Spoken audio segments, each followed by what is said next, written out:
तो सॉरी, कुछ इश्यूज के कारण आज मैं नहीं दिखूंगा, सिर्फ मेरा पीसी दिखेगा। लेकिन अगर मेरी शक्ल को मिस कर रहे हो तो बाकी वीडियोस देखो। देख ली?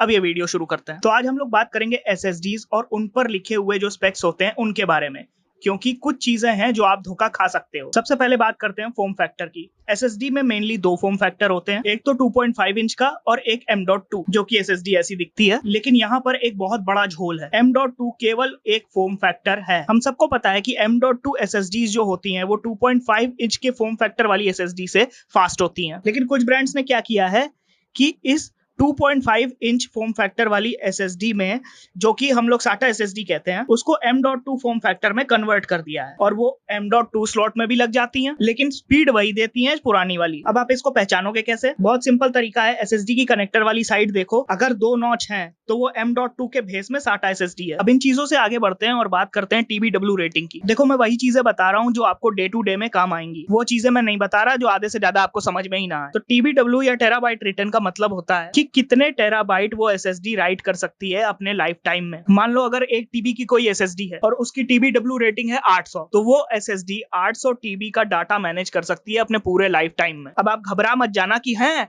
बस 800 TB। अगर आप एक नॉर्मल यूजर हो तो आपको 2-3 साल लग जाएंगे इस लिमिट तक पहुंचने के लिए। और ये बात नहीं है कि TBW पे रीच करने के बाद एसएसडी बिल्कुल ही बेकार हो जाती है। आपका डेटा उसमें सेफ है, आप चाहो तो एक्सेस कर सकते हो, बस अब आप कुछ और ऐड नहीं कर पाओगे उस पे। तो बस यही थी वो चीजें जो मुझे लगता है कि एसएसडी के बारे में कम डिस्कस होती हैं। तो दैट्स इट, आज के लिए इतना ही। वीडियो अच्छा लगा होगा तो लाइक कर देना, और मेरे से पर्सनली बात करनी है तो डिस्कॉर्ड का लिंक डिस्क्रिप्शन में दिया हुआ है, आप ज्वाइन कर लेना। डिस्कॉर्ड पे हर संडे को हम लोग मिलेंगे शाम 5 बजे। I will see in the next video. Bye.